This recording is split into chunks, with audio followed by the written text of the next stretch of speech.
Cristo y a su nombre. Qué lindo es el Señor. Dios es bueno, ¿cuánto lo saben? Dios es maravilloso. Sobre cada circunstancia, sobre cada situación, su amor está con nosotros, sin importar los momentos más difíciles. Yo le quiero invitar que se ponga un segundo de pie, por favor, para que adoremos al Señor, para que glorifiquemos su nombre. Todo el que está viendo esta transmisión también reciba fortaleza de parte del Señor. Glorificamos a Dios, adoramos su nombre, engrandecemos su divino y precioso nombre. Yo quiero que usted medite en esto y entienda que el milagro tiene dirección. El milagro no es una palabra que Dios suelta al aire y el primero que la coja. No. El milagro tiene dirección. Dice la palabra de Dios que Dios dijo: Lázaro, sal fuera. Dios le puso nombre a aquel que estaba entre otros que estaban en la misma condición de él. Estaba muerto. Juntamente con Lázaro había más muertos, pero Dios a él le llamó por nombre. Dios tiene dirección. Alguien que pueda señalar la dirección de su milagro. Dios le dijo al profeta: vivirá este valle de huesos secos. El profeta dijo: solamente tú, Jehová, lo sabes. Pero Dios necesitaba a alguien que pueda materializar, profetizar, decretar sobre lo que ya Él ha designado hacer. Alguien que se levante y se profetice a sí mismo y diga: yo me voy a poner de pie, veré lo que Dios dijo de mí. Llama. Alguien que pueda decir: yo voy a conquistar lo que el cielo ha anunciado. Alguien que pueda decir y profetizar: profetizo sobre el hombre que no quiere a Cristo. Profetizo sobre el matrimonio que ha estado amenazado toda la vida. Profetizo sobre él. Profetizo sobre los hijos que no quieren los caminos de Dios. Profetizo sobre ellos. Padre, gracias. Hay un nombre la cual Dios le ha colocado a cada proceso. Hoy Dios te llama por nombre y te dice: sal fuera, te estoy esperando. Sal fuera del lugar del confort, que te estoy esperando. Sal de la duda, que te estoy esperando. Sal del yo no puedo, es difícil, ¿cómo lo haré? Sal, que te estoy esperando. Sal, que te estoy esperando. Padre, gracias. Padre, gracias a tu amor y tu misericordia. Gracias, Padre, sobre todas las cosas que ha hecho, te doy gracias. Alguien que pueda abrazar la gracia de Dios, que le pueda decir a Dios: te doy gracias, aunque no entiendo nada, pero te doy gracias. Te amo, aunque sienta que me has abandonado, te amo. Quiero seguirte, aunque sienta que ya tú no vas conmigo, yo quiero seguirte. Alguien que pueda mirar a Jesús y decirle: ¿a dónde iré sino a ti? El mundo me ha ofrecido muchas cosas, pero ¿a dónde iré sino a ti? Siento una unción de milagro y respuesta en esta mañana. Yo no sé la señal que estás esperando, lo que le dijiste a Dios, la fecha que le pusiste, pero Dios me dijo: dile que el milagro tiene dirección. Veo un milagro financiero, veo deudas que Dios va a cancelar. Ay, santo. Veo que Dios cancela. Se mete el Espíritu Santo en los hogares cambiando. Empiezo por la cocina. Ay, santo Dios. Gracias, Jesús. Gracias. Proyectos de negocios se aceleran. Que el nombre es poderoso. Se aceleran proyectos de negocios. Se acelera el ministerio. Se acelera la casa, las familias, los hijos. Oh, gloria a Dios. Se acelera.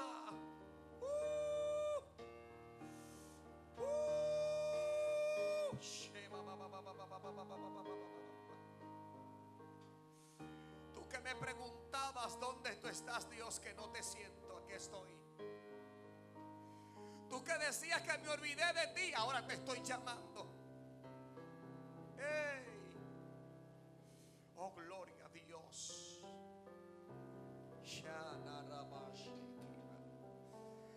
Hay una unción de intercesión. Ay, santo, esto es para guerreros. Esto es para gente que tienen hambre y ya dicen, ya no aguanto más esto. Restauración familiar. Escucho la respuesta. Restauración familiar. No es coincidencia que estás aquí. Buscaste mucha dirección, pero yo te he llamado por tu nombre, Santo. El milagro de Dios tiene exclusividad. Por eso Dios le dijo, Lázaro, sal fuera. Y dice la Biblia que todo en Lázaro se incorporó. La adoración, la búsqueda, el fuego, la pasión, el hambre, la necesidad por escuchar a Dios. Todo fue incorporado. Cuando Dios te llama por tu nombre, todo se incorpora. Hay milagros. ¡Ey! Pero Lázaro estuvo muerto en un lugar oscuro. Parecía que no iba a haber respuesta, pero allí una voz le habló. Yo sé que hay procesos que han sido difíciles, que he visto procesos que ha deseado estar en el mundo en Egipto, pero una voz te ha llamado. Una voz te ha llamado y esa voz te ha llamado diciéndole a los incrédulos, a los que no creían en tu llamado, en tu palabra, le está diciendo Dios, yo estoy con él y con ella.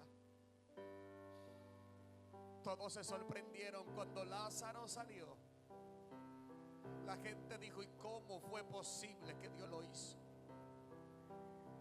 Es que siento una demanda de milagro. Antes de empezar a predicar, veo corazones sedientos. Veo gente que ya no se están moviendo por un mensaje más, que lo que están diciendo es quiero escuchar a Dios. Que lo que están diciendo es a mí ya nada me llama, es a ti que te quiero ver. Veo gente valiente, aguerrida, airada en el espíritu, como Jesús una vez tuvo, por ver la palabra de Dios cumplirse. Santo, gloria a Dios. Mi alma adora a Jesús para siempre. ¿Estás preparado para lo que viene en este día? Viene algo poderoso. Gracias, Espíritu Santo. Gracias. Gracias. Amén y amén. Puede tomar asiento, pero prométame que no se va a sentar en los 4 aspectos de fe. Su palabra, la meditación de ella, intercesión de su palabra, no se distraiga. Dios ha preparado un buffet muy amplio en este día para cada uno de nosotros. Le decía a una de las líderes de la casa, le decía, a veces nosotros estamos tan enfocados en las migajas que se pierden, que no podemos a veces levantar la cabeza para ver el mayordomo que ya llegó con un buffet completo. Santo es el Señor. A veces estamos tan distraídos por lo que se pierde, por lo que se fue. No, levanta tu cabeza y verás el mayordomo trayendo un nuevo buffet. Santo es el Señor. Yo quiero hoy hablar de la palabra de Dios en el libro de Génesis, en su capítulo 1, la expresión del verso 26 en adelante. Dios me le bendiga. Qué gusto verle, bendito sea el Señor. Qué gusto verle a todos. Qué lindo es el Señor. Estuvimos un poquito lejos, ¿verdad? Pero siempre cerca. Gloria a Dios. Libro de Génesis, capítulo 1, la expresión del verso 26 en adelante. La palabra de ida en el nombre del Padre, Hijo y Espíritu Santo. Amén. Hagamos al hombre a vuestra imagen y semejanza, conforme a vuestra semejanza, y tenga dominio sobre los peces del mar y sobre todo animal que se desplaza sobre la tierra. Creó pues Dios al hombre a su imagen y semejanza. Alguien subraye esto. De Dios lo creó al hombre y mujer lo creó. Amén y amén.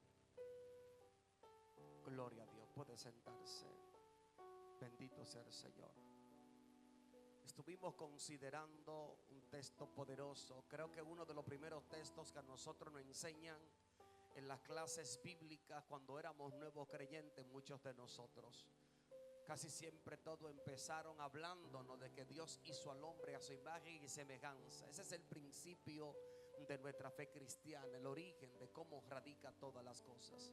Pero hay algo importante acá, y es que dice la Escritura que cuando Dios creó al hombre, Dios tomó consigo 3 personas para hacerlo. Dice la Escritura que el Dios dijo: hagamos al hombre a nuestra imagen y a nuestra semejanza.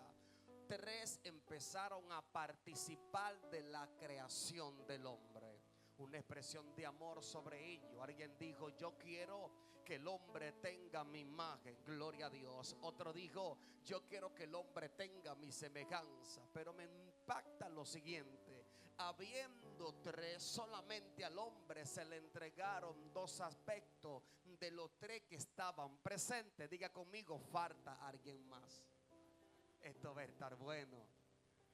Falta alguien más. Y una de las cosas es que la imagen de Dios es Cristo. ¿Cuántos lo saben? La imagen de Dios entre los 3 que estaban allí, Cristo es aquel que dijo: yo quiero que sea a mi imagen. Y se dará cuenta más adelante, alguien más grande, más robusto, el Padre dijo: y yo quiero que lleve mi semejanza. ¿Y por qué la semejanza del Padre?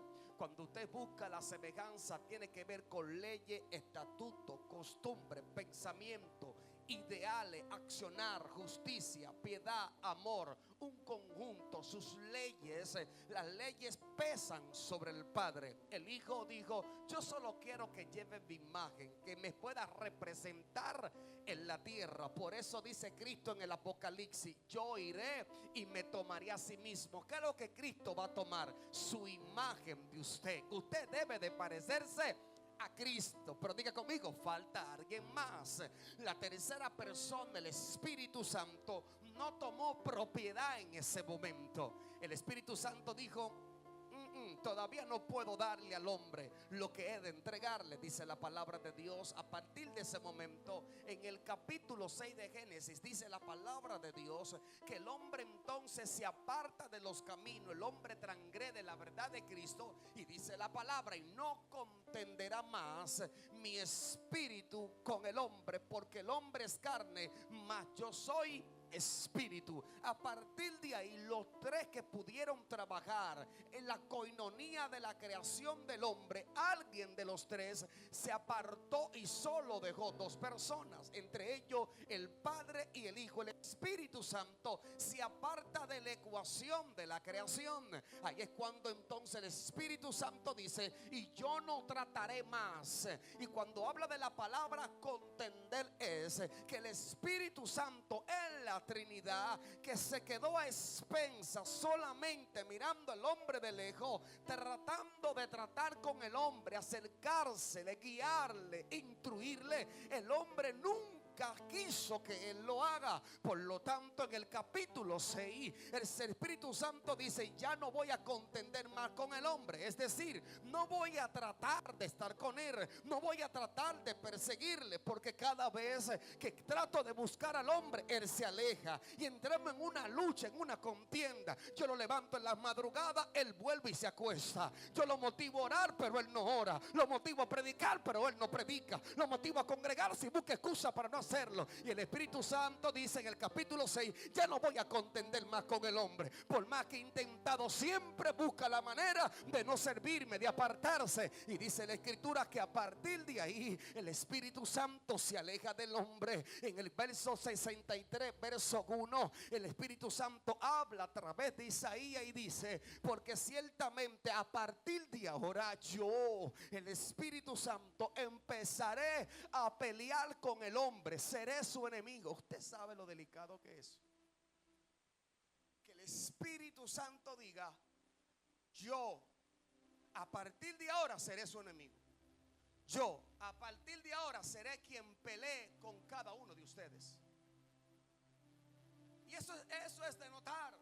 A veces nosotros estamos pasando por procesos que creemos y pensamos que el diablo se nos ha levantado. Pero a veces nunca pensamos que quien está en nuestra contra es el Espíritu Santo. Aquel porque usted persiste que una puerta debe de abrírsele. Y el Espíritu Santo dice: por amor no te la puedo abrir, te la dejaré cerrada. Ahí es cuando usted se desenfoca y busca un hermanito: ayúdame a orar, varón, se me levantó el diablo, el negocio, la cosa. Varón. Ahí es cuando entonces estaríamos peleando en balde, porque Isaías 63:1 dice que el Espíritu Santo es quien está delante peleando contigo. El Espíritu Santo, ahí es cuando Él empieza a cerrar puertas. Tú quieres que se abra puerta, pero el Espíritu Santo dice que la puerta que tú quieres que se abra es la que más adelante te va a alejar de mí. Y tú persistes por luchar contra aquella voluntad que lo único que busca es acercarse a ti, al Señor.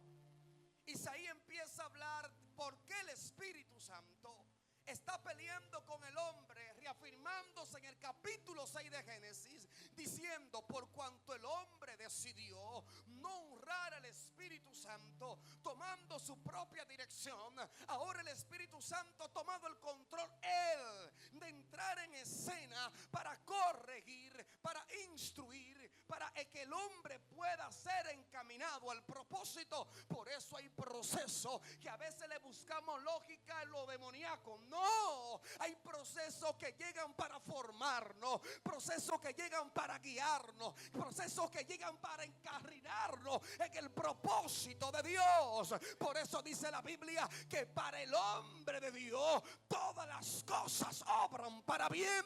Dentro de eso están la pérdida, los momentos difíciles, la enfermedad, las cosas que se van, los que te quitan, los que llegan. Para el hombre de Dios todo obra para bien. Lo que parece malo es bueno. El Espíritu Santo peleando contigo, peleando porque te cuesta obedecer, peleando porque te cuesta ser formado, peleando porque te cuesta mantener la imagen y la semejanza. El Espíritu Santo dice: no, espérate, soy yo que entraré, cerraré puertas, abriré puertas, sanaré, enfermaré, quitaré, daré.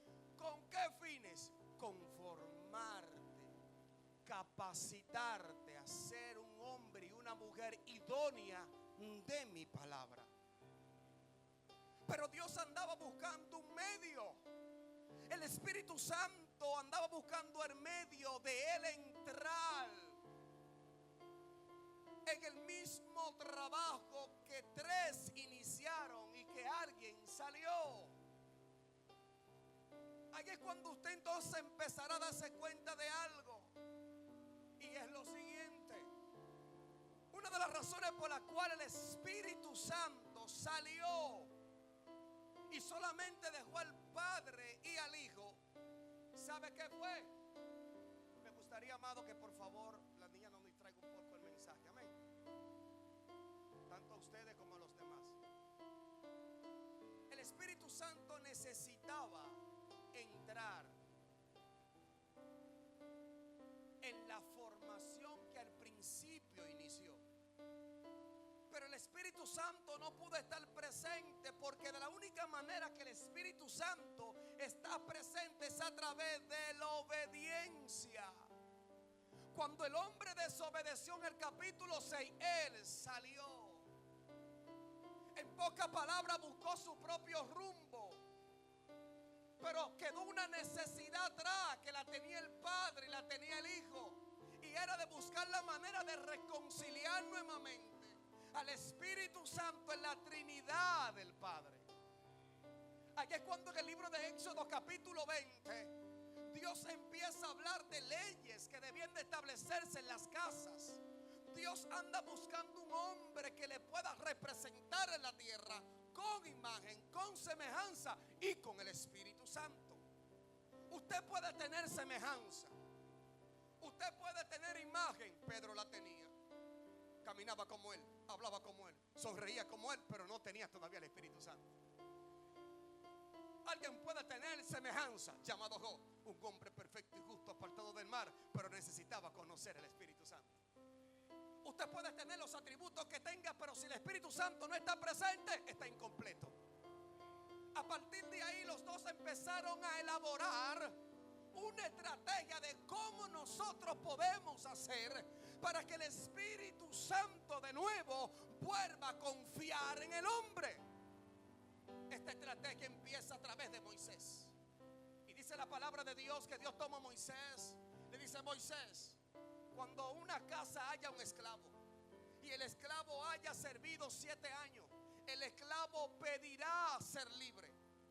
Pero dice la palabra: pero si el esclavo que ha decidido servirle por amor a su Señor decide permanecer por amor en la casa de su Señor, dice la palabra de Dios que su Señor lo tomará y lo llevará a la puerta de su casa y le agarrará la oreja, tomará un punzón, le va a atravesar el óvulo de la oreja. Libro de Éxodo capítulo 20 en adelante, capítulo 28 también habla de él, capítulo 21 también habla de él, verso 15.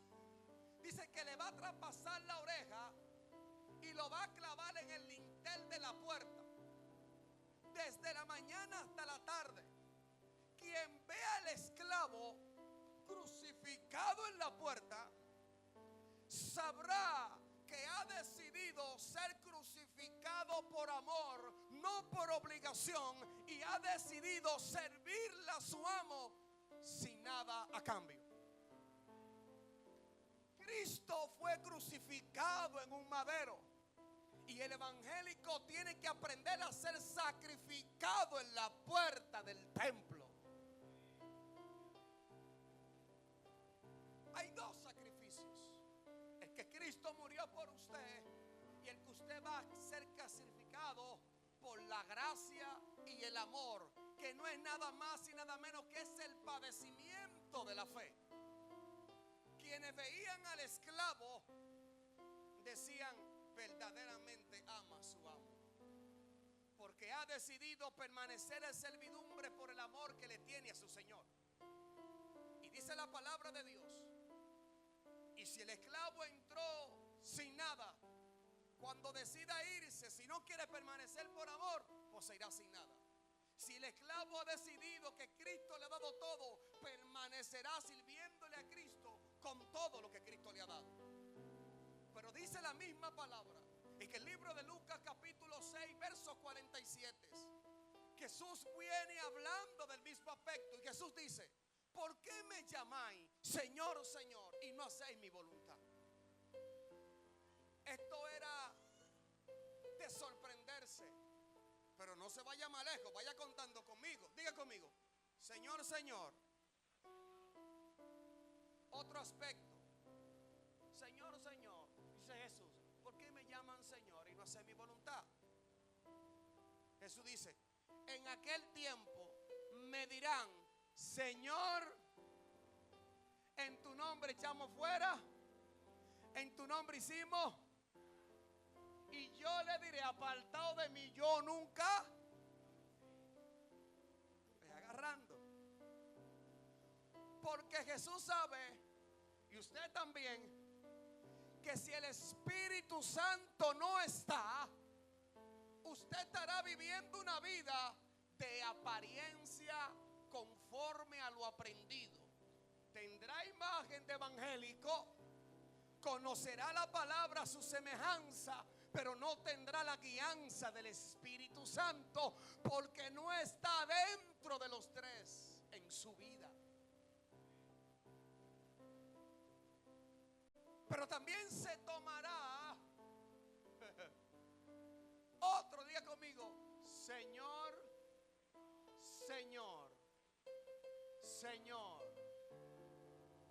Y una de las cosas que encontrará es también, cada vez que el apóstol Pablo escribía, el apóstol Pablo siempre empezaba diciendo: yo, Pablo, siervo de Cristo. A veces hacemos tantas cosas que se nos olvida que es el concepto de ser evangélico. Porque a veces tenemos el Espíritu Santo simplemente como un nombre aprendido, no como un concepto de vida que cambia. Usamos el Espíritu Santo porque es una marca que vende, no como una persona que reedifica y transforma. Un congreso, el Espíritu Santo hará milagro y maravilla. Todo el mundo, el Espíritu Santo. Una marca que vende y la colocamos en todos los lados. Cuando esa bebé estaba pequeña, esa bebé quizá el nombre de su madre ya dijo mamá. Ella empezó a mencionar el nombre de mamá simplemente porque fue una lengua aprendida que ella escuchaba y la repitió. Ella aprendió una lengua, pero no el concepto de la lengua. A veces escuchamos mucho evangélico y evangélico como una lengua mecánica aprendida, pero desconocemos el concepto. Escuchamos Espíritu Santo, pero desconocemos el concepto del Espíritu Santo. Usted le pregunta al niño, ¿qué significa mamá? Mamá, mamá. Convive con la madre, se amamanta de ella. La mamá la acaricia, la mamá le da todo. Ella es beneficiada, pero ella no conoce el concepto y la importancia de una madre.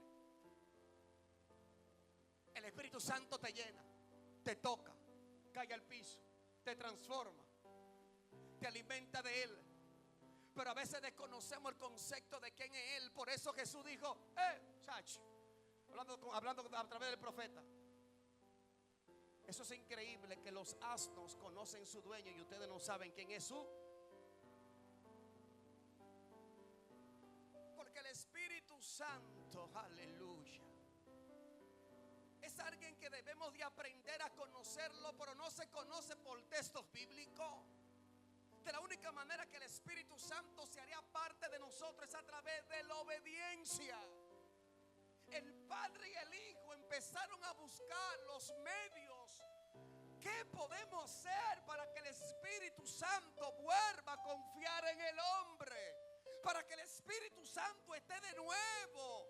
La vez que dijimos hagamos, el Espíritu Santo fue aquel que tomó el control en el Génesis. Él fue que se movió al principio. Él fue que ordenó. Él fue que tuvo la iniciativa de llamarte, de crearte, de tomarte. ¿Y cómo es posible que después de Él tomar la iniciativa, Él termina saliendo y quedándote solo?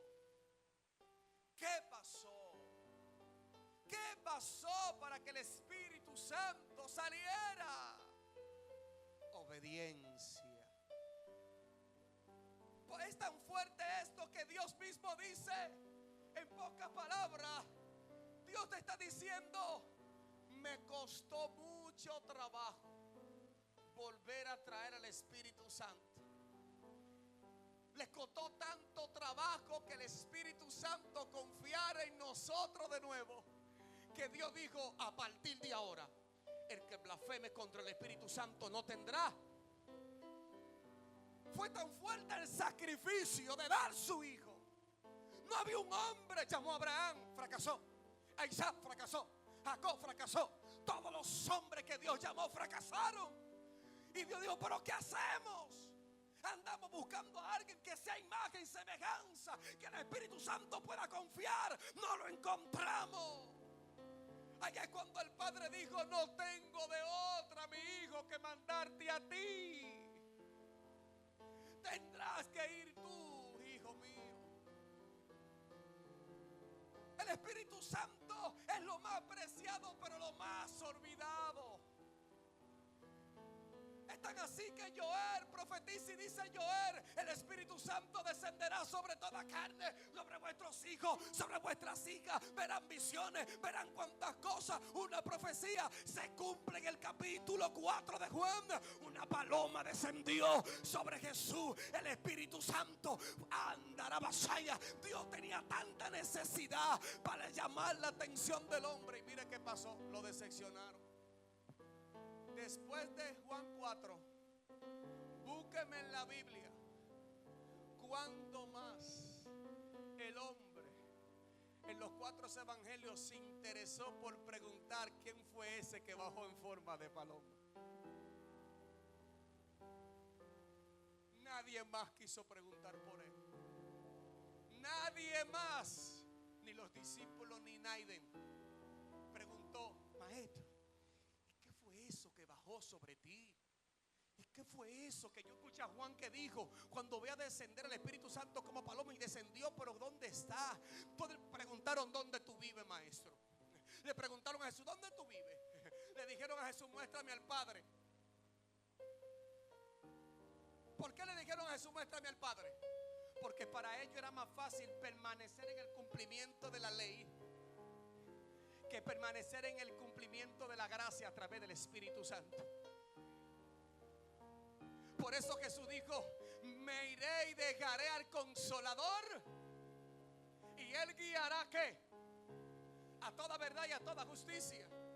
Eso está diciendo, yo solamente he venido a cumplir esto, a morir por vosotros y a dejar el Espíritu Santo. El Espíritu Santo quería descender sobre esta tierra, pero no encontró un medio. Yo me ofrecí a morir para que Él venga. Y mi único trabajo es venir a dejarlo con ustedes. Esto tampoco causó curiosidad. El maestro dijo, pero aún así voy a cumplir lo que voy a hacer. Y dice la Biblia, no salgáis de Jerusalén, esperad la promesa en Hechos capítulo 1, 4, que escucharon del Padre, que enviará el Espíritu Santo sobre vosotros. Ahí empieza ahora el trabajo. El Señor empieza a establecer sobre ellos. Por eso Jesús le dijo, ¿por qué me llamáis Señor, Señor? En pocas palabras, Jesús le está diciendo, ustedes han permanecido en dos aspectos muy raros. Ustedes todavía quieren permanecer en el que era. Ahora me están reconociendo. Cuando le pregunté a Pedro qué dice la gente que yo soy, Pedro dijo, tú eres el Cristo. Ok, Pedro. Ahora reconocieron el que era, reconocen al que es, pero no me quieren reconocer al que ha de venir. Por eso hay tanto pecado. Por eso hay tanta gente rara. Por eso la gente está haciendo lo que le da la gana. Si la gente, ¿por qué? Porque yo no lo culpo, que no han querido aprender que el Espíritu Santo. Por eso la gente maneja su propia agenda a su antojo. No me sorprende, porque si Cristo vino, le sirvió como paloma y nadie preguntó por el Espíritu Santo. Por eso usted ve la gente que va cuando le sobra, hace con lo que le queda. No me importa, estoy aquí, vengo mañana, mañana no, mañana sí, busco otra. No importa, pero lo que importa es que aprenda a conocer al Espíritu Santo de Dios. Lo hemos dejado a solo. Y el Espíritu Santo vive persiguiéndonos. Nos mete en proceso, nos llama con amor, nos busca, nos consuela. Y Jesús le está diciendo a ellos que yo necesito que conozcan al Espíritu Santo. Necesito que puedan conocer al Espíritu Santo. Porque dice la palabra de Dios en Corintios capítulo 17 verso 3. Jesús dijo, hay un problema. Ellos le preguntaron al maestro, enséñalo al Padre. Escucha el rema. Jesús le dice, el que me conoció a mí has conocido al Padre. Pero en Corintios 17:3 dice que Jesús, que el Señor, dice, el Espíritu Santo es el verdadero Señor.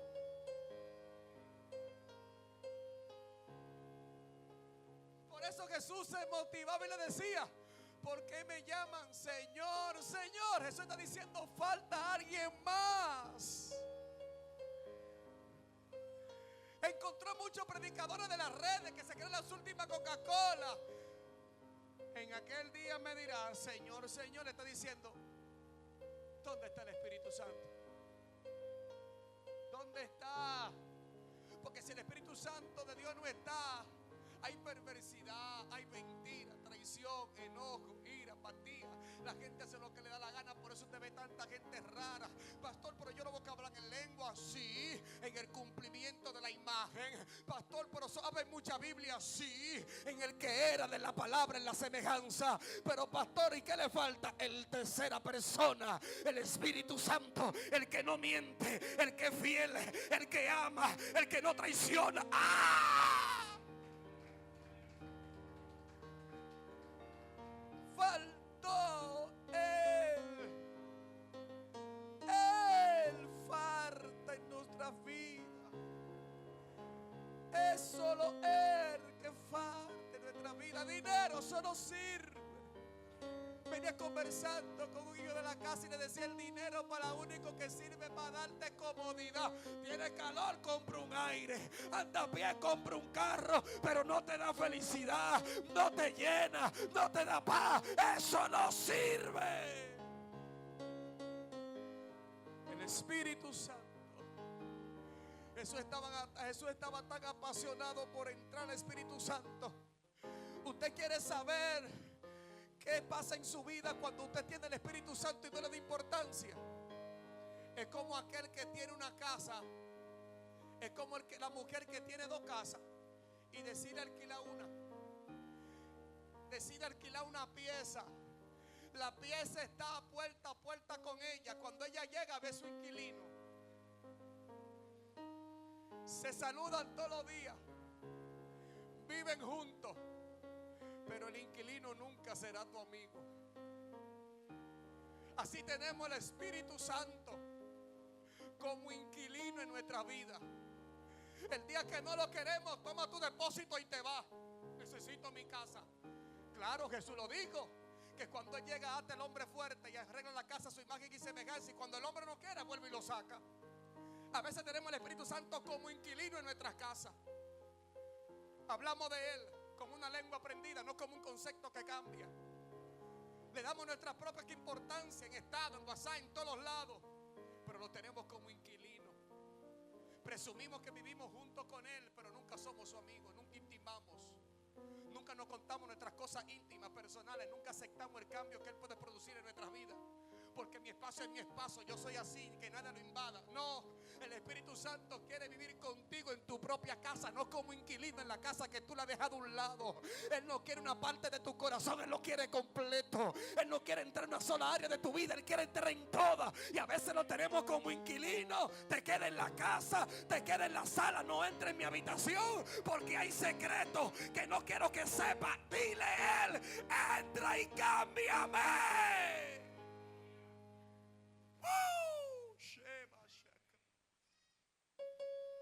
Era tanta la pasión por Jesús, porque alguien conozca al Espíritu Santo. Yo daba un testimonio anoche y decía que cuando yo por primera vez conocí al Señor, el tercer Señor me dijo: quita la iglesia. Ay, ese sí. Usted está entendiendo por qué es mejor vivir con los dos. Y a veces nos cuesta agregar el 3, porque el 3 te dice: suéltalo, deje el trabajo, a esto. Cuando el tercer personaje llega, él llega es para cambiar y transformar. Cuando Jesús empieza a hablar del Espíritu Santo, Jesús dice: había un hombre que edificó su casa sobre la roca. Lucas 6:37 dice: un hombre empezó a edificar, cavó profundo, encontró cimiento, edificó su casa. Y una vez que la edificó, permitió que otros la pudieran ver. Y aquel hombre que quiere que Dios dice: deja que el Espíritu Santo entre. Y dice la palabra que cuando el Espíritu Santo entra a una casa, Él es que la ordena como Él quiere. No es que el Espíritu Santo vendrá y tú le vas a decir, no, yo quiero ver ese florero ahí, y ahí es que lo quiero. Usted se queda como espectador para ver lo que Él va a hacer. Él no necesita ayuda de nadie. Él no necesita ayuda de que le voy a perdonar a media. No. Él no necesita ayuda. Él lo que necesita es que alguien se aprenda a sentar y descansar en Él, y Él hará. Cuando Jesús dijo, esto es sorprendente. Jesús sopló sobre ellos a los 40 días. Parece ser que los 3 años no fueron insuficientes para que alguien entendiera quién es el Espíritu Santo. Al Jesús partir duró 40 días más hablándole de lo mismo. El Espíritu Santo. Camino en Maú, iban 2 hablando. Y dice que uno le iba diciendo, ay, yo no tengo fuerza para seguir congregando. Yo no aguanto esta prueba. Este hombre está cada día tan impertinente. Ay, que si yo qué. Es que yo no aguanto esto. Y Jesús se le apareció a los 2 caminos en Maú. Ellos iban quejándose. Y Jesús le dijo, parece que ya ellos habían perdido su fe y su esperanza. Y Jesús le dijo, pero no sabéis, Jesús predicándole, no sabéis que el mismo que dijo que iba a morir, dijo que también iba a resucitar al 3er día. Volvieron en sí. Sí, ay, sí, es verdad. Jesús empieza a predicar. Y dice la palabra que cuando llegaron allá, encontraron en el mismo estado los demás apóstoles. A pesar de recibir el soplo del Espíritu Santo. Ahí está el detalle. ¿Cuál es, pastor? El siguiente. Que no vale con recibir soplo, no vale con la lengua aprendida, si no aprendemos a conocer el concepto de ella, que es una vivencia, que es un padecimiento, que es un hambre, un deseo, una pasión por conocerle. Aquí es cuando entonces Jesús se le aparece a Pedro, la orilla del mar. Hay panes, hay brasa, hay pescado y hay altar. Jesús no se le apareció a Pedro viendo Netflix ni viendo videos de TikTok. Jesús se le apareció a Pedro esperando Pedro ver la promesa, pero tenía los utensilios preparados. Libro de Reyes capítulo 1. Libro de Reyes, Primera de Reyes capítulo 2 verso 19 dice que antes de Elías clamar por fuego, edificó el altar. Va a haber respuesta, pero alguien tiene que edificar el altar. Y si se da cuenta, Elías no edificó simplemente una esquinita de oración que voy a orar aquí. No. ¿Y que este lugar más cómodo? No. Elías dijo, busca 12 piedras, agua, haz una zanja y trae granos. Elías colocó ofrenda para provocar el holocausto. Buscó el agua que representa el mover, el fluir, la santificación del Espíritu Santo. Buscó la piedra que representa la promesa en lo que Dios ha establecido. Y representa el altar y la consagración de Éxodo 28. Y después que Elías provocó esto, Elías dijo, ahora tengo todas las condiciones para que descienda fuego. ¿Qué tengo? Tengo un hábito de obediencia. Reconozco la paternidad del reino. Reconozco la fidelidad de su palabra. Reconozco la deidad de Dios. Le entrego a Dios todo lo que tengo, es para Él. Tengo el altar preparado. Pedro tiene peces, tiene brasa. Zacarías capítulo 3 verso 3. ¿No es este José un tizón arrebatado del incendio de Israel? Tengo la brasa. La brasa representa el altar de Jehová. La brasa representa los ungidos. La brasa representa el aposentamiento de Dios sobre el sacerdocio. Dios le dijo al sacerdote, algo profético le dijo: el fuego del altar no se apagará, sino que cada vez que usted quiera mover el fuego del altar, no es que prendo tu fuego raro, es que usted tomará las brasas ya prendidas del altar y la pondrá con otras brasas para prenderla, pero no la deje sola, sóplala para que produzca fuego. Entonces Pedro no tiene cualquier cosa. Pedro tiene la brasa del altar, tiene los pescados, aleluya, que representa la petición de los santos sobre la iglesia, bendito sea el Señor. Y tiene el altar que representa la vida constante de oración, y eso da revelación y respuesta. Llegó Jesús, se sentó con él y le dijo: Pedro, repita conmigo, Pedro, ¿me amas? Sí, Señor. Segundo, Pedro, ¿me amas? Sí, Señor, te amo. A Pedro le dijo la tercera vez: Pedro, ¿me amas? Sí, Señor. Pero ahora el clamor es diferente. Tú sabes que me costó reconocer al Espíritu Santo, porque con dolor no sé eso. Por eso Pedro dijo: Señor, tú sabes que te amo. Pedro reconoce la deidad de los tres señores, pero la tercera persona Pedro lo reconoció con dolor en el proceso, cuando negó, cuando dudó, desahuciado, sin fe, desesperado, en agonía, perdió la casa, perdió la familia, persecución de muerte. ¿Dónde está Cristo? El que resucitaría, que estaría conmigo, me dejó abandonado. Me cuesta creer que en el proceso, que en el proceso que se prueba el hombre de Dios. Ahí Pedro dijo: pero Señor, pero Espíritu Santo, ¿qué más debo de hacer para decirte que te amo? Ahí es cuando, ahí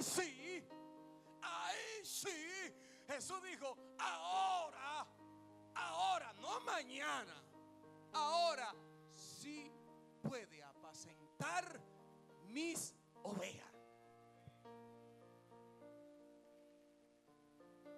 ¿Cuándo? Cuando reconozcas al que era, al que es y al que yo dejé que había de venir.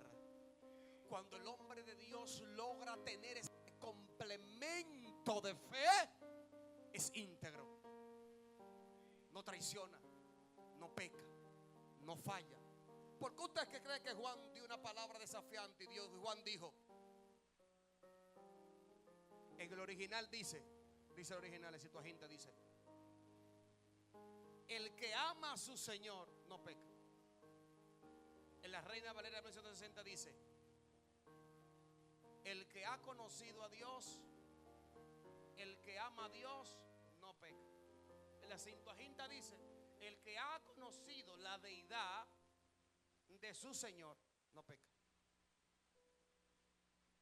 Tenemos que trabajar para que el Espíritu Santo busquemos la manera de reconciliarlo con nosotros. Hacer un análisis de fe. ¿Qué está ocasionando?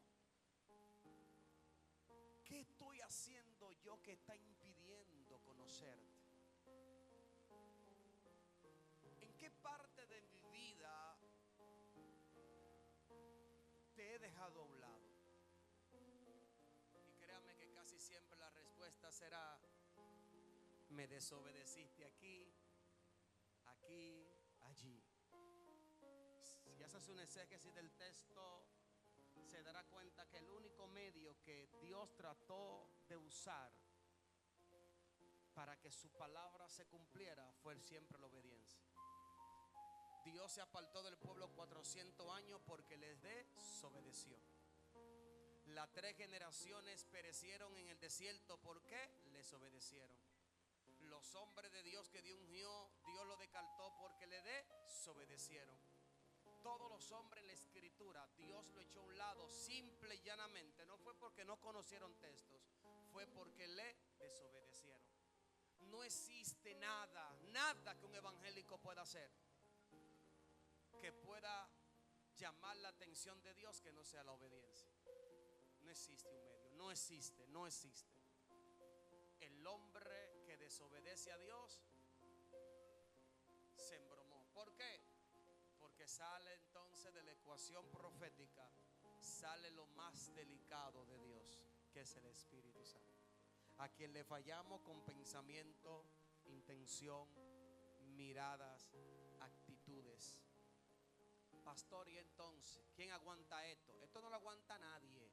Por la Biblia sí dice, Dios le da fuerza al que no tiene ninguna. Y también la Biblia dice, vosotros tenéis la mente de Cristo. Pero también la Biblia dice, pecáis para que no entréis en. No es fácil, pero se puede. ¿Puedo pecar? Sí, usted puede pecar.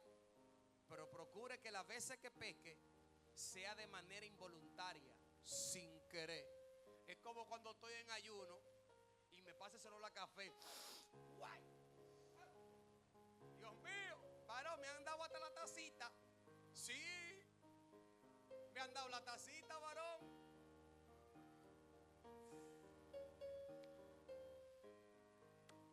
Dios mío, y antes de decir Señor perdóname, lo saboreó 10 veces. Padre de misericordia de mí, Señor, estoy en ayuno. Si va a pecar, que sea de manera involuntaria. No que lo planifique, no que lo prepare, no que usted lo orqueste. Porque el que conoce el Código Penal sabe que hay muchas maneras de cómo juzgar a alguien por una condena probatoria por muerte. Ah, lo mató involuntariamente, lo mató en defensa propia. Pero cuando usted mata a una persona con alevosía, que usted preparó, que usted orquestó el plan, que usted pagó, que usted planificó, usted sabe que lo de usted es problemático. Fue en defensa propia, fue sin querer, a una fianza para la casa, fue sin querer, varón, él no quería, fue sin querer, es un accidente.